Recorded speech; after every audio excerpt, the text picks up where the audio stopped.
Good afternoon, ladies and gentlemen. It is our great honor and privilege to have all of you with us today on the issue of today.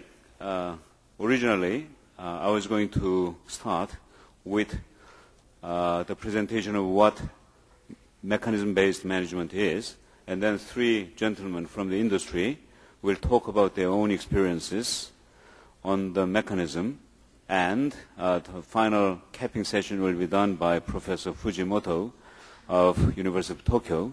It's my pleasure to be here. Professor Cho Dong-song is my senior, or Sonpe, at Harvard University, and whom I have respected for many years.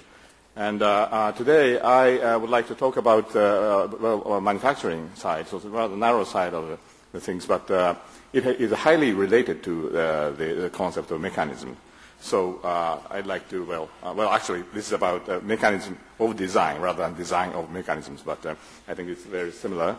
Because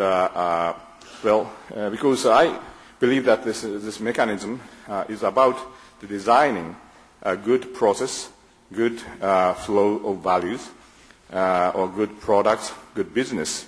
It is, in a sense, a system of good routines, and sometimes it's called capability. I often call this capability, or sometimes systems. But mechanism is certainly a very good word, I think, because it has a connotation, I think, of a system with integrity. So it's not just the system of making money, but of course it is a system with making money, but with integrity, which people respect. So I think the three companies that are going to present today, I think, has this integrity and the respect, I think, that is, in addition to, I think, to the creating values and making profits. And so I think we have very good, I think, cases of those companies. I think we are really in the middle of the globalization time when competition is very tough, and there's intra-industrial trade, okay, in a very micro level. Very micro. By the way, left-hand side is a door steel, inner parts. Right-hand side is a door outer parts. Very similar, very close, but still, the left-hand side is exported from Korea to Japan. Right-hand side is coming from Japan to Korea. Okay? So we are in this kind of tough competition, but in order to understand what we are good at, what Korean companies are good at, what Japanese companies are good at, or what your companies are good at, I think this kind of mechanism analysis, capability analysis, design analysis, and architecture analysis will be quite insightful. 首先，非常荣幸能够得到这个论坛的邀请，能参加这个论坛，这也是我学习的好的机会。下面非常高兴我能跟大家来介绍一下三诺现在在市场的经营机制。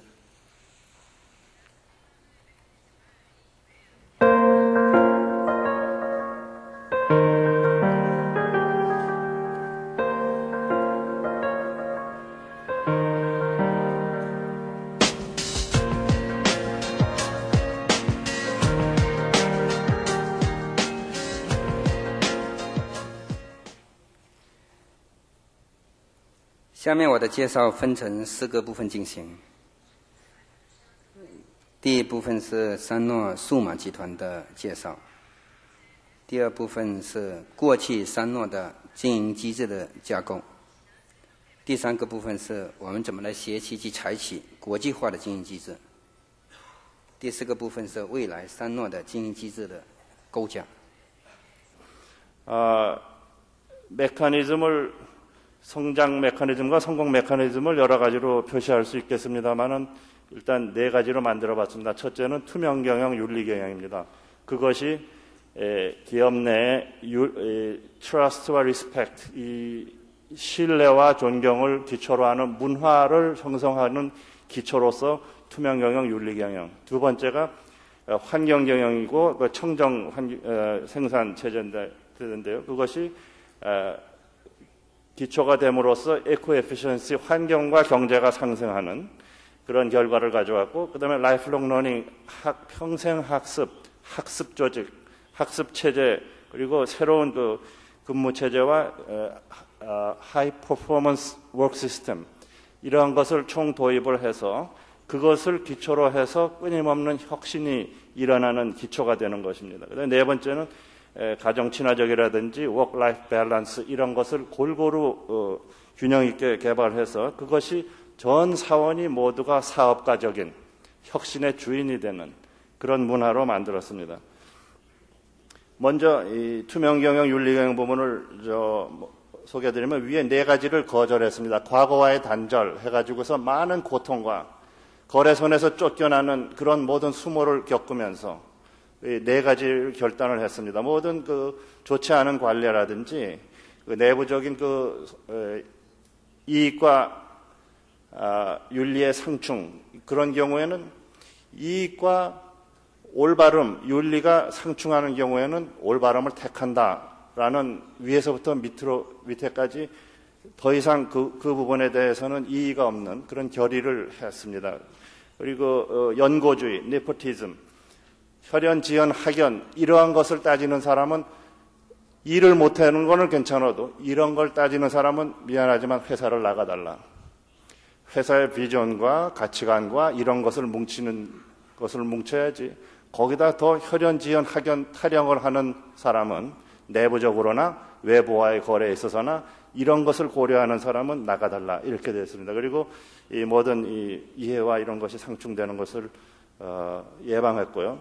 그래서 그럴 때 필연적으로 따라오는 그 고통, 초기에 지불해야 하는 그 코스트 이러한 것을 다 감내를 했고요. 그리고 Fully Integrated Real-Time Information System SAP R3를 도입해서 전사적으로 ERP 시스템을 완성을 했고요. 매월 어카운팅 시스템이 실무자 선에서 정확하게 돌아가가지고 2월 1일이면 실무자 선에서 재무제표가 그대로 발표가 될 수 있는 1년분 재무제표도 신년 1, 2, 3일만 지나면 그대로 발표될 수 있는 수준까지 가 있습니다. 그것은 테크니컬 차원에서 완벽하다는 것과 인티그레이션, 인티그리티라는 차원에서 완벽하다 하는 그 두 가지 조건이 있지 않으면 그와 같은 그 프랙티스는 불가능했습니다. 그리고 법적으로, 윤리적으로 매우 친화적인 그런 경영을 했습니다. Transparency, Integrity 이 부분을 좀 말씀드리면 많은 분들이 윤리경영, 투명경영이 비즈니스 리설트에 직접적으로 도움이 되는가? 지금은 많이들 이제 납득을 하시는데 10년 전에는 이것을 믿지 않는 분들이 많이 있었습니다. 우리나라에서는 아직도 윤리경영, 투명경영은 비즈니스에 아직 이르다.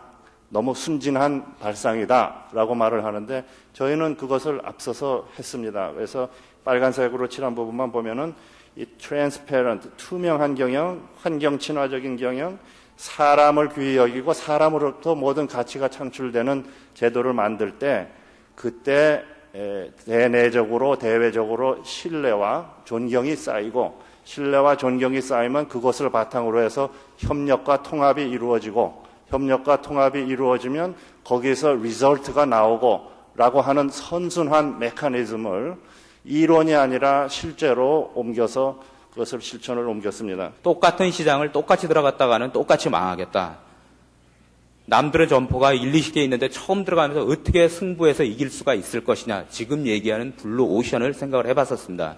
그래서 이쪽에 있는 자전거 바퀴는 빨간색을 했던 이유는 레드 오션을 얘기하는 거고요. 그 다음에 좌측에 있는 파란색 이 바퀴는 블루 오션을 얘기하는 겁니다. 그래서 리빙 서비스, 고객들이 왔을 때 쾌적하게 쇼핑을 즐기면서 그들의 생을 영위할 수 있는 곳. 그래서 문화센터라는 거를 처음으로 넣었습니다. 물론 백화점에 있지만 할인점에 문화센터에 있는 건 처음이었습니다. 저희 사장님께서는 예술 경영을 얘기합니다. 예술가들은 일반적인 사람들은 예술은 완전하다고 얘기하는데 예술가들한테 물어보면 예술은 불완전하다고 얘기하죠. 그래서 완벽함을 추구하기 위해서 자기네들의 열정과 혼을 불사른다고 합니다. 그래서 경영도 마찬가지로 예술과 마찬가지로 열정과 혼을 불살려서 일을 한다면 최고의 경지의 메커니즘 경영이 이루어질 수 있겠다라는 것이 요약되는 이승환 사장이 얘기하시는 예술 경영입니다. 여기에 경영 철학을 바탕으로 저희가 홈플러스 비전하우스라는 것을 만들어서 운영하고 있습니다. 맨 밑에 있는 그리고 그 코어 밸류 보면은 고객에게 항상 더 높은 가치를 제공하자. 우리 회사의 근간은 고객에게 있습니다.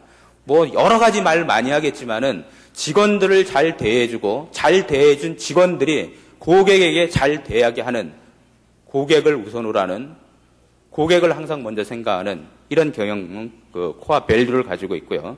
자, 이와 같이 메커니즘은 외부 구성원에겐 잘 보이지 않고 내부 구성원도 잘 모르지만 이 메커니즘이라는 렌즈를 가지고 회사에서 그 메커니즘을 찾아내고 또 잘못된 메커니즘은 고치고 필요한 메커니즘을 집어넣어서 메커니즘을 구축해서 이 메커니즘을 통해서 기업을 운영하면 경영자가 원하는 소기의 목적을 달성할 수 있지 않겠는가 하는 생각을 하고요. 바로 오늘 발표해 주신 그 네 분의 그 발표 내용과 함께 이러한 그 메커니즘 경영이 이 모든 기업을 일본의 자동차 산업을 그리고 스트리노드, 유한 킴벌리 그리고 삼성 테스코를 오늘의 자리로 만들었다 하는 말씀을 드리면서 이 세션을 끝내도록 하겠습니다. 감사합니다.